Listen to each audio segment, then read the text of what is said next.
Dis iets waarvan 'n navorser droom. My naam is Janie Rousseau. Ek is onder meer 'n ereprofessor by die Besigheidsskool van Universiteit van die Witwatersrand. Maar ek is vanmiddag hier om te praat oor my nuwe boek, Die Boogbrug vanaf Orania 2 na Orania 3. In hierdie boek vat my navorsing tot dusver oor Orania saam.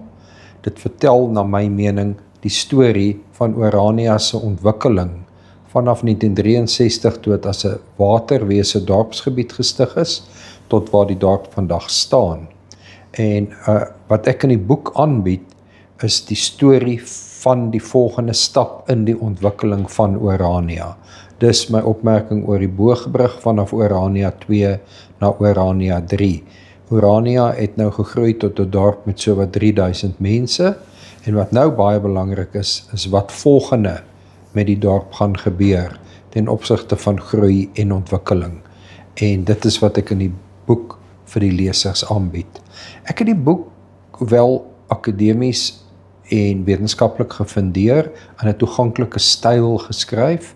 So dit is iets wat mense net ter inligting kan lees, maar omdat daar deurgaans van voetnote gebruik gemaak is vir bronverwysings, is dit ook 'n boek wat navorsers kan gebruik wanneer hulle oor Orania werk. Mense vra my dikwels hoekom ek hierdie boek geskryf het, en ek moet dan my dank uitspreek teenoor meneer Frans de Klerk en die Orania Ontwikkelingsmaatskappy, wat my in die eerste plek genooi het om Orania toe te kom, om oor navorsing te praat. Pieter Bischoff het destyds ook 'n groot rol gespeel om my in Orania te interesseer. En ek het toe uitgevind dat by Orania vreeslik baie data en statistiek, veral op ekonomiese gebied is, wat nog nooit akademies ontsluit is nie.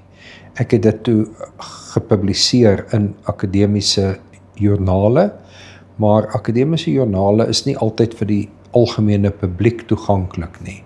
En gevolglik het ek besluit om my akademiese werk in hierdie boek saam te vat en dan op die akademiese werk uit te brei om die storie van Orania te vertel.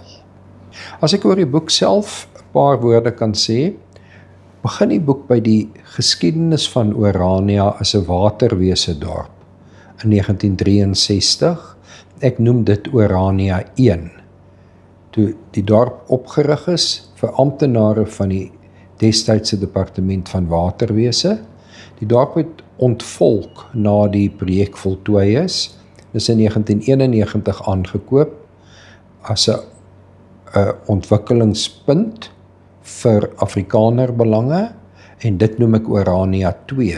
En na my mening het die dorp nou gegroei tot by 'n punt waar die volgende stap noodwendigerwys gaan volg.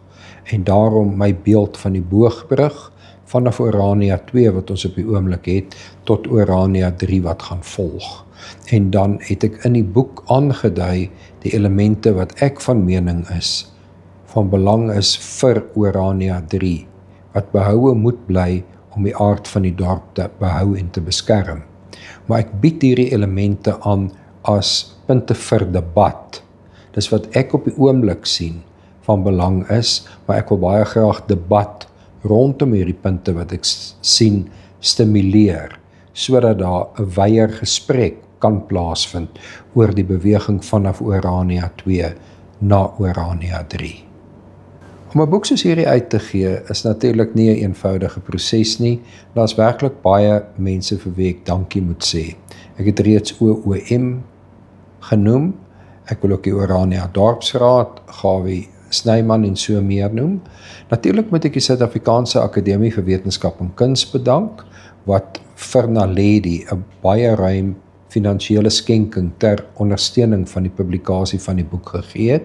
Sonder daardie ruim skenking sou dit nie moontlik gewees het om die boek te publiseer nie.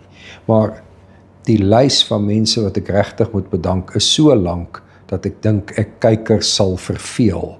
So al het ek iemand se naam nie hier genoem nie, is ek regtig baie dankbaar teenoor almal wat bygedra het en my op verskeie maniere gehelp het om hierdie boek tot publikasie te bring.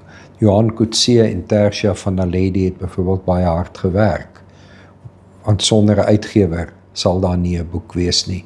Maar daar's regtig te veel mense om almal individueel op te noem. Hierdie boek gaan by boekhandelaars regdeur Suid-Afrika beskikbaar wees, byvoorbeeld Wordsworths of Exclusive Books. Die boek kan ook van Naledi, die uitgewer, bestel word.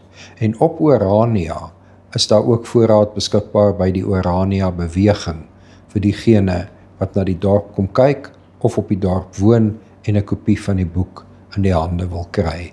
Die boek se prys is R350 en ek dink is 'n winskoop om R350 vir die storie van Orania te betaal. Toe ek hier aankom, toe vind ek uit, maar daar's eintlik verskriklik min akademiese navorsing oor Orania se ekonomie gedoen. Dis vir 'n ekonoom 'n braakveld. Dit is soos om in 'n ongeopende 50-jarige of 30-jarige kolleksie in te stap waar daar nog niemand aan geraak het nie. Dis iets waarvan 'n navorser droom. Ek het hierdie navorsing akademies opgeskryf, aangeteken, want ek het op die oomblik 'n navorsingsaanstelling by Wits. Maar toe kom ek tot die gevolgtrekking dat akademiese navorsing word nie noodwendig vir 'n breër publiek ontsluit nie. Dit was leidelik, ek moet hierdie navorsing vat en ek moet dan nog werk daarby doen en dit in 'n boek inbou. En dit is die agtergrond tot die boek. Dit gaan oor die ontsluiting van navorsing. Ek het die boek spesifiek so geskryf dat hy gemaklik lees. En ek het my Finbond sokkies aan, ek is een van hulle. Ek sal dit spesiaal. Nie uitvoerende direkteur, kan ek so sit. En ek het in sap A 'n B- vir skrif gekry. Maar ek het 'n A vir somme gekry. En dit het ook nog nie verander nie.